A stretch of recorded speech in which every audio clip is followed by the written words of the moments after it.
आज हम बात करने जा रहे हैं डाइट के हवाले से।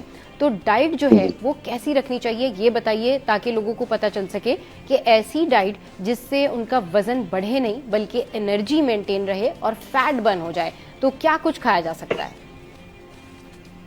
देखिए, अगर आपको फैट बर्निंग की तरफ जाना, अच्छा जब हम बात करते हैं फिटनेस की ना, हाँ। तो पहले आप गोल सेट करते हैं कि आपका मकसद क्या है। अगर आप ज्यादा मोटापे की तरफ हैं, आपको फैट बर्न करना है, ये एक गोल हो सकता है। हाँ। आप कहें जी मेरी बॉडी में फैट नहीं है लेकिन मुझे मसल गेन करना है, तो मास गेन करना है, ये गोल हो सकता है। आप कहें कि जी मुझे मसल मास मेंटेन रखना है, फैट बढ़ने नहीं देनी और अपनी बॉडी में फ्लेक्सिबिलिटी लानी है, एंड्योरेंस लानी है, ये एक गोल हो सकता है। तो इस तरह आपके मकासद होते हैं। अगर आपका मकसद फैट बर्न करना है, दुबला होना है या अपने आप बॉडी से चर्बी खत्म करनी है, तो पहले तो कुछ बुनियाद को समझे कि हमारा एक कल्चरल खाने के जो हमारे माइंडसेट है ना, वो बहुत अनहेल्दी है पाकिस्तान के अंदर। अच्छा, 99% लोगों को ये पता ही नहीं कि खाने के न्यूट्रिशन को किस तरह फॉलो करना है, अहम तरीन डाइट क्या होती है, ये सही डाइट क्या होती है। और जब उनको पता चल जाता है कि फैट लॉस करने की सही डाइट क्या है, तो उनको उसको फॉलो करना आजाद हो जाता है, क्योंकि हमारा कल्चर ही नहीं है। अगर मैं आज डाइट फॉलो करूं तो कहीं जाऊं तो मुझे फिर वो ग़िज़ाएं खिला दी जाती हैं मेहमान नवाजी के नाम। तो एक तो ये चीज इंपॉर्टेंट है, इस चीज से आपको बचना बड़ा मुश्किल है। दूसरी चीज, फैट बर्निंग का बुनियादी फॉर्मूला है फिटनेस के अंदर, मैं वो बता देता हूँ कि अगर आपको फैट लूज करनी है और मसल मास मेंटेन रखना है अपना, तो आपकी बॉडी में डेली जो कैलोरी आप इंटेक कर रहे हैं उसका 50% जो है वो प्रोटीन की शक्ल में जाना चाहिए, 25% फैट की शक्ल में जाना चाहिए और 25% कार्बोहाइड्रेट की शक्ल में जाना चाहिए।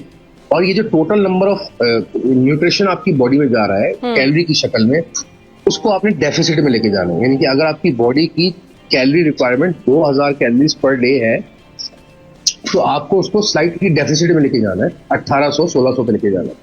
एक गलत फहमी बच्चियों में, खासकर खवातीन में पाई जाती है कि कैलोरी डेफिसिट का मतलब बिल्कुल आप उसको आधे से भी कम कर दो, फाके की तरफ चले जाओ, उससे आपका वेट कम हो जाए। वेट तो कम हो जाता है लेकिन बॉडी हाइपर रिएक्टिव चली जाती है, जो कि बाद में नुकसान। तो ये चीज का हमें ख्याल रखना जरूरी है। बुनियादी उसूल, प्रोटीन बढ़ाएं, फैट एंड कार्बोहाइड्रेट्स कम करें, कैलोरी डेफिसिट में जाएं, ये बेसिक फॉर्मूला है। और अगर आपको डिटेल में कोई चाहिए तो आप कंसल्ट करें किसी एक्सपर्ट को। सही। अच्छा, डाइट आप बताएं कि क्या क्या चीजें जो है वो खाई जा सकती हैं? अच्छा, ये जब आप डाइट कर रहे हो या एक्सरसाइज कर रहे हो, चावल जी जी बोलिए। जैसे मैं अपनी फिटनेस रूटीन फॉलो करता हूँ, तो हम भी अपना डाइट प्लान बकायदा डाइट प्लान लिख के आपको पूरे वीक को लिख के और उसको फिर फॉलो करना होता है। ये भी एक इम्पोर्टेंट चीज है। इस चीज के ये जो मिथ है कि रोटी छोड़ दें, चावल छोड़ दें, देखिए कोई भी चीज अल्लाह ने बुरी नहीं बताई, तो उसमें ग़िज़ाइयत है, उसकी जरूरत है, जिसम को हर चीज खाने के काबिल है।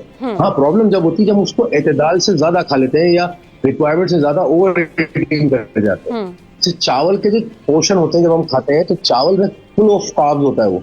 तो हमारे कल्चर में मैंने देखा भर भर के बिरयानी की प्लेट खा रहे होते हैं। नहीं, आप चावल खा सकते हैं लेकिन थोड़ी मिकदार, रोटी खा सकते हैं थोड़ी मिकदार में।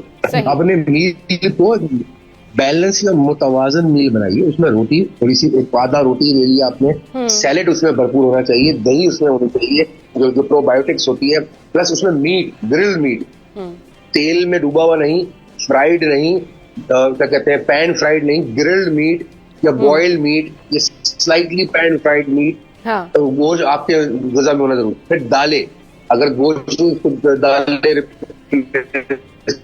बीन्स है, सोया बीन्स है, लोबिया बीन्स है, ये रिच इन प्रोटीन होती है, जो बेस्ट सोर्स होती है। अच्छा, नाश्ते में बॉइल्ड एग जरूरी रखिए अपनी नाश्ते के अंदर। ये फ्राइड एग, लोग कहते हैं हम तो खाते हैं रोज 2 फ्राइड अंडे, तो ये fried eggs are not healthy. आप स्क्रैम्बल्ड एग खा सकते हैं, आप ऑमलेट चने के हद तक खा सकते हैं, आप बॉइल्ड एग जरूर रखें अपने नाश्ते में। ये प्रोटीन की गुड सोर्स होती है, प्रोटीन मिलती है आपको। तो जैसे ही आप अपने डाइट की जो जाविया है उसको बदलेंगे, डाइट के तरीकेकार को, अप्रोच को बदलेंगे, तो आपका खुद ब खुद फैट लॉस भी होना शुरू होगा, आप हेल्दी गेन करेंगे, यानी कि आपके मसल में मेंटेन, स्ट्रेंथ फील करेंगे अपने अंदर।